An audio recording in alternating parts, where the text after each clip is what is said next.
Excuse me. জি বলেন। এই অ্যাড্রেসটা কোথায় বলতে পারবেন? এই অ্যাড্রেস আপনার কি দরকার? না, আমার বেস্ট ফ্রেন্ডের বিয়ে, ওরকম কোনো অনুষ্ঠান করছে না, বললো যে দেখতে গিয়ে বিয়ে হবে। এই অ্যাড্রেসে গিয়ে আপনার কোনো কাজ নেই, আজ বিয়েটা হচ্ছে না। কেন? কারণ কনে বিয়ে থেকে পালিয়েছে, তার বিয়েতে মত নেই। আপনি কিভাবে জানলেন? আপনার আমাকে দেখে কি মনে হচ্ছে? আপনাকে দেখে মনে হচ্ছে আপনি কোনো বিয়ে থেকে। ও, আপনার সাথেই আমার বন্ধু বিয়ে হওয়ার কথা ছিল। ভালোই হলো, মানে আমার চেম্বারে একটা কাজ আছে, বিয়েটা হলে আজকে কাজটা হতো না। থ্যাংক ইউ আপনাকে। অদ্ভুত মানুষ তো আপনি। আমি বিয়ে থেকে পালিয়েছি, আপনি অবাক হচ্ছেন না? অবাক হওয়ার কি আছে? তার বিয়েতে মত নিয়ে আপনি পালাবেন, এটাই তো স্বাভাবিক, তাই না? আমি বিয়ে থেকে 3 বার পালিয়েছি। কেন, মেয়ে পছন্দ হয়নি? মেয়ে তো খুবই পছন্দ হয়েছে, খুবই সুন্দর, দেখলেই বিয়ে করতে ইচ্ছা করে। এই একটা আফসোসের কারণেই রাতে ঘুমোতো না, যে মেয়েটাকে বউ হিসেবে পেলাম না। মা, খিদে লেগেছে, কিছু খেতে দাও তো। সারাদিন কিছু খাইনি, বিয়ের খাবার দাবার বেঁচে গেছে না? তোদের বাসা থেকে পালিয়ে গেলি, আমাকে ভুলে যেতি। পাগল মা, জানিয়ে গেলে সেটাকে কি পালানো বলা হয়? তোর যে ছেলেটাকে পছন্দ না, এটা আমাকে আগে বললে হতো। তুমি আমার কোনো কথা শোনো, আমি তো ছেলেকে দেখিনি, পছন্দ হবে। শোনো মা, এভাবে না বিয়ে হয়। একটা ছেলেকে বিয়ের আগে ওর সাথে কথা বলতে হবে, ওকে জানতে হবে, আগে দেখতে হবে যে ওকে আদৌ বিয়ে করা যাবে কিনা। কি বললি তুই?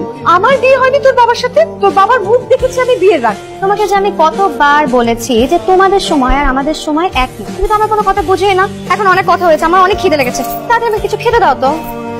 দেখছি সেটা আমাকে মিথ্যে বলতো যে আজটা গরু বলছি। আসতে পারি? জি আসুন। ঠিক, কালকে আমার আপনার সাথে বিয়ে হওয়ার কথা ছিল, আপনি আমাকে মিথ্যা বললেন কেন?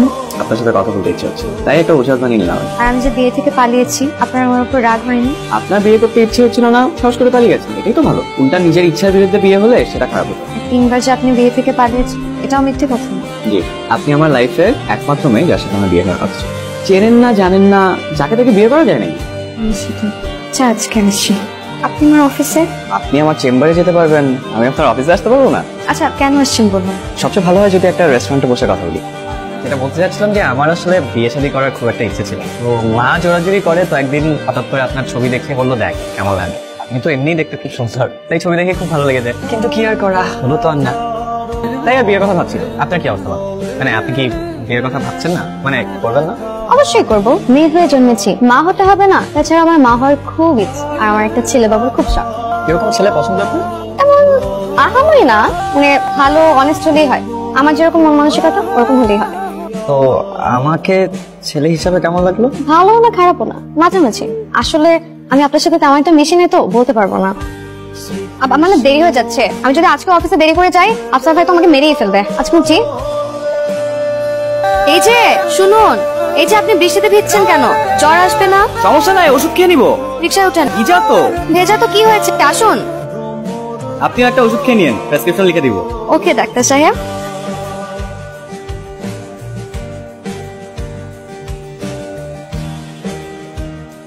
কি ব্যাপার, হঠাৎ জোরে ডাকলেন যে? কিছু ইম্পর্টেন্ট কথা বলার ছিল আপনাকে। আসলে আমি বুঝতে পারছি না যে আসলে কিভাবে বলবো আপনাকে, আপনি কিছু মনে করেন কিনা। বলেন না, আমি কিছু মনে করবো না। তিথি, আপনার সাথে তো আমার বিয়ে ঠিক হয়েছিল, আপনি বিয়ের আসর থেকে পালিয়ে গেছেন, দ্যাটস কে আসলে আপনি আমাকে চিনতেন না, জানতেন না, দ্যাটস কমপ্লিটলি ফাইন। আমি আপনার ছবি দেখেই মানে আপনাকে আমার খুব ভালো লেগে যায়। স্বপ্ন দেখি যে আমাদের বিয়ে হবে, সেই স্বপ্ন পূরণ হয়নি, বাট দেখুন এত কিছু পরেও আসলে আপনার সাথে আমি যোগাযোগ করি, আমাদের কথা হয়, আমরা একসাথে ঘুরি ফিরি। এখন তো নিশ্চয়ই আপনি আমাকে চেনেন, জানেন আমি কি ধরনের ছেলে, আপনার একটু হলেও আইডিয়া আছে। তিথি, আমি খুব সাধারণ একটা ছেলে, সাধারণ একজন মেয়েকে বিয়ে করে সংসার করতে চাই। তিথি, আমি আপনাকে বিয়ে করতে চাই। কিছু বলছেন না যে? আপনি জানেন না মেয়েদের চুপ করে থাকে সম্মতির লক্ষণ? মোহাম্মদ বাশিরুল ইসলামের বড় পুত্র রাশিদুল ইসলামের রাশেদের সহিত 10 লক্ষ টাকা দেনমোহরে ধার্য করা হইল।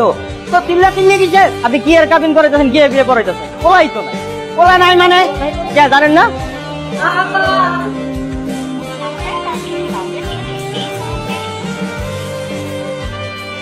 কি ভাই আসছেন কে? না ভাই, এমনি। আরে ভাই কি হয়েছে কর না, বিয়ে বাড়িতে পলাইছেন না? আরে না না ভাই, এরবানিয়ার পাগড়ি পইরা গেছিলাম বিসিএস পরীক্ষা দিতে, পারি নাই কিছু, পরে চলে আসছি। দেন কি ব্যবহার করতেছেন বলবো। মেয়েদের একটা অদ্ভুত গুণ আছে জানেন, তারা কষ্ট পেলে চোখের পানির মতো ছেড়ে ফেলতে পারে, ছেলেরা সেটা পারে না। আপনি জানেন মা আমাকে যখন আপনার ছবি প্রথম দেখায়, আমি কি ভেবেছিলাম মেয়েটার চোখে এত মায়া খায়, মেয়েটা এত স্নুত খায়। বিশ্বাস করেন, আপনার ছবি দেখে আপনার প্রেমে পড়ে আমি হাবুডুবু খাচ্ছি। যেদিন জানতে পারি যে আপনার সাথে প্রথম দেখাতে আমাদের বিয়ে হবে, আমার এক্সাইটমেন্ট আমি নিজেই ধরে রাখতে পারছি। আর বিয়ে করতে গিয়ে যখন জানতে পারলাম যে আপনি বিয়ে ছেড়ে পালাচ্ছেন, তখন ঠিক এরকম কষ্টই পেয়েছিলাম আমি। প্রতিশোধ নিলেন? তাহলে পালালেন কেন? শুনেছি বিয়ের পরে স্বামী স্ত্রীরা সুখ কষ্ট সব সমানভাবে শেয়ার করে। আজ কষ্টটা শেয়ার করবেন? কি বাচ্চা, এভাবে কেউ দুঃখ শেয়ার করে? বিয়ের পর কষ্ট পেলে আমিও এইভাবে দুঃখ শেয়ার করবো। অবশ্যই করবেন। আমি এইভাবে দুঃখ শেয়ার করবো না, কারণ আমি আপনাকে দুঃখ দিতে চাই না। আমিও চাই না।